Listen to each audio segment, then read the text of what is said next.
Hello and welcome to the channel. My name is Annalisa and this is going to be my August wrap-up part 1. Let's start with nonfiction since I read a fair amount of that this month. First, You Will Get Through This Night by Daniel Howell. I bought this when it came out because I really like Daniel Howell and Phil Lester. They are YouTubers and they got me through some bad times before this book was written. The subtitle is A Practical Mental Health Guide, and Dan has depression, possibly some other things, but depression is what he's been diagnosed with and talked about publicly. He also talks about anxiety in here. He wrote this with a bunch of mental health consultation, so he talked to psychiatrists and psychologists, professionals in the writing of this book, and making sure that it was, while it was informed by personal feelings and what has helped Dan and his experiences, it has all been the advice and explanation of things has been vetted by professionals. So there are 3 sections: this night, tomorrow, and the days after that, for how to manage things very short term, a little longer term, and for the rest of your life, and changes that you can make quickly versus changes that take a long time to make. There are breathing exercises. There are figuring out how to deal with other people stuff. This has quite a few different theories and ways of going about taking care of your mental health that are all like from different sources, all conglomerated into one medium superficial explanation of ways to take care of yourself and things to look into more deeply if you hear about a concept that sparks interest to you or that you think really applies to your life. For me, it was just really comforting to listen to. I had it on audiobook. Somebody else who has some experiences that are similar and who has gotten through bad times. So I think it's really good, and I liked it. 5 stars. Then I finally finished Regenesis, Feeding the World Without Devouring the Planet by George Monbiot. The premise is the first several chapters are mostly about how bad everything is now and how the way we are feeding the world is devouring the planet. And then it goes into various things people are trying to feed the world without damaging the planet and how those are semi-working. And then it goes into some ideas that, based on all the information that has kind of been gathered in the first 2 parts of the book, what might actually work to feed the world without devouring the planet. It debunks a lot of theories about how to do that, like organic farming, that is not somehow supplemented, because organic farming takes so much land that ultimately it leads to deforestation. Just making it organic is not enough, and just making it local is not good enough because for one, the amounts of food that people need, especially, you know, city dwellers, cannot be grown locally. It has to be grown in big tracts of land, and urban farming is not going to cut it numbers wise. So it talks about how a lot of those ideas aren't going to work. They might be good for people's psychology, but they're not going to feed people. And then he goes into other things that might actually work. So ultimately ends on a hopeful note, but the first few chapters are definitely very discouraging. And I wanted to read it partially because of interest in writing solar punk fiction and understanding how we're going to be able to feed the world eventually. And also on a small level because I am a gardener, so I want to know how to best practices for my own small bit of acreage that I have. Ultimately, I really enjoyed it, and it's packed full of information and references to studies, and then all the studies are in the back. Like, there's a section about that thick that is just the list of studies that this person got their information from.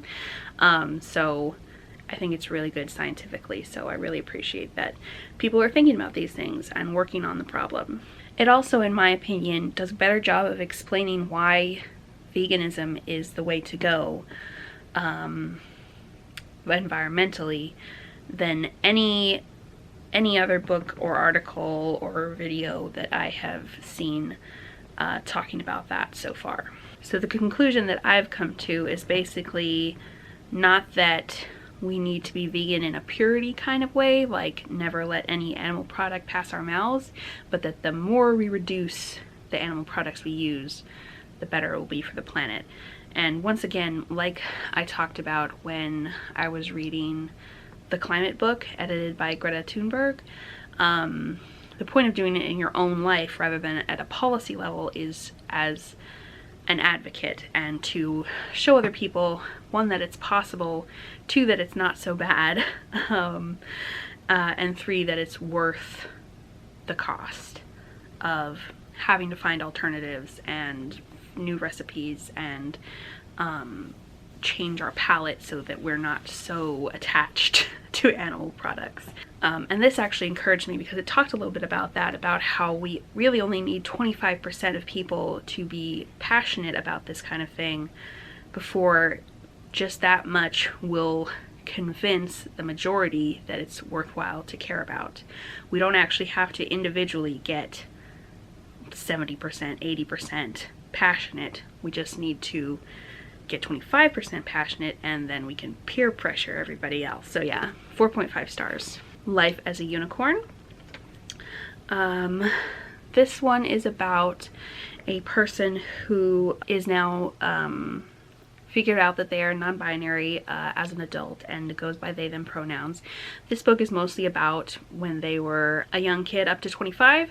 So they were born and raised for the first several years in Iraq, and eventually moved to the UK, and at different places and in different times experienced more homophobia from certain groups such as his family, and then experienced a lot of racism and Islamophobia in the UK from people who were not Muslims and people who are white. And yeah, so their experience with all of those, and so it's fairly dark. There are moments of joy in it when they were able to express themselves and find other people who understood. They had a good little friend group, I think around middle school age, how they discovered drag and how that helped them express themselves really a lot, and also about their experiences in a super toxic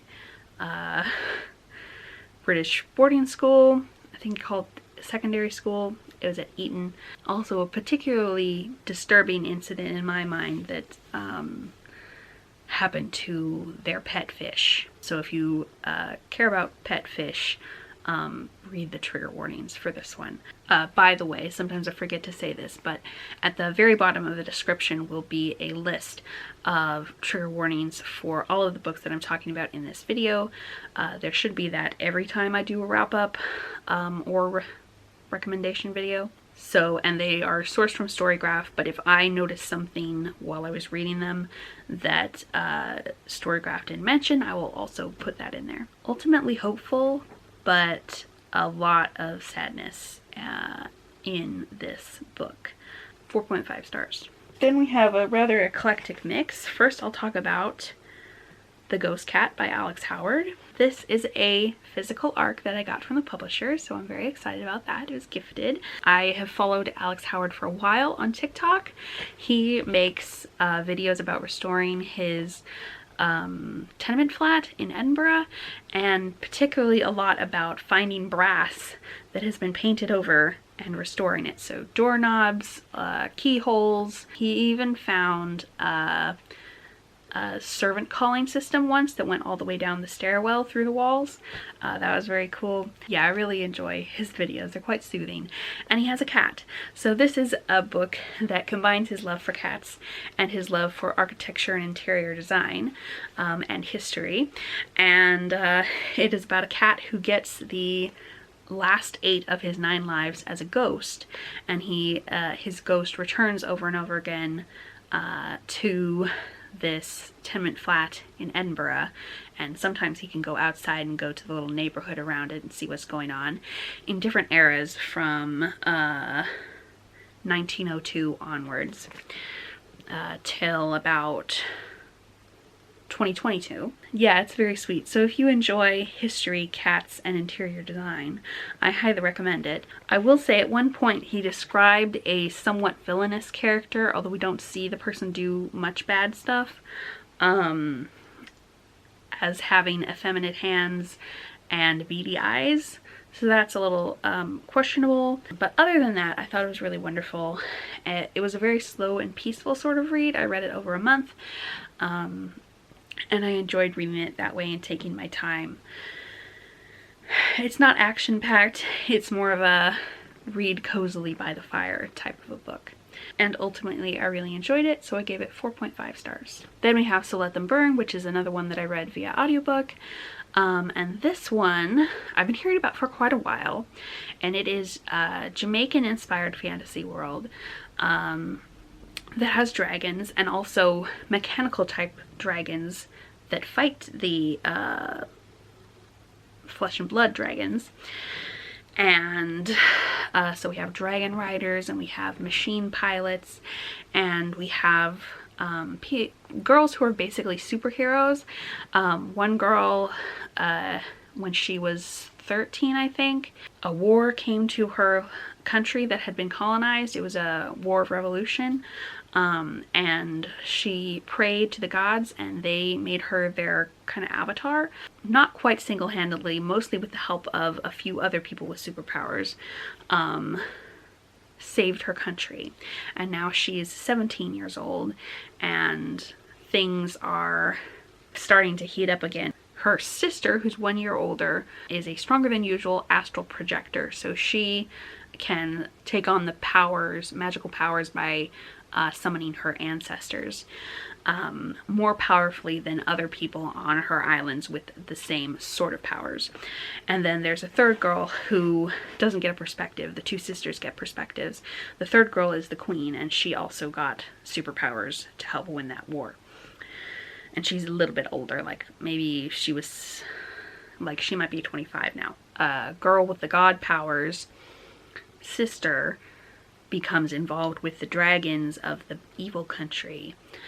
The gods tell the first sister she's gonna have to destroy all the dragons, and thus everyone who's bonded to the dragons, including her sister, and she's like, no thanks. And so the two sisters work together to an extent to figure out a solution, and ultimately it's a lot about sisterly love and not being willing to sacrifice the one for the many, with lots of fun action and friendship and queer love stories. So I highly recommend. I'm very much looking forward to the second book. I think it's just a duology, and I gave it 4.5 stars. Then finally we get to a plus size readathon read, which is Sweet Surrender by Viano Oniomo, who is the same person who wrote Sweet Vengeance, which these books are both have plus size rep and are about a Nigerian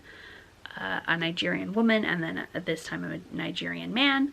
In this book, our main character, who's a human, was raised in a cult and has escaped, but still has a really hard time accepting his own homosexuality, and he meets a demon, and they're both very attracted to each other, and he makes a deal with this demon to be his protector, because his cult is stalking him. And it's really sweet and adorable, and a lot about religious trauma, but also how love, not just romantic, but also platonic relationships, especially with other queer people, are really important to healing.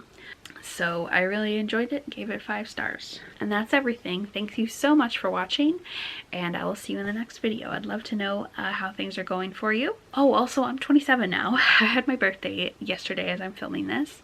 Yeah, I'll celebrate that a little bit later because today I'm really tired and I still have to make a cake for myself. So I'll go do that. Bye!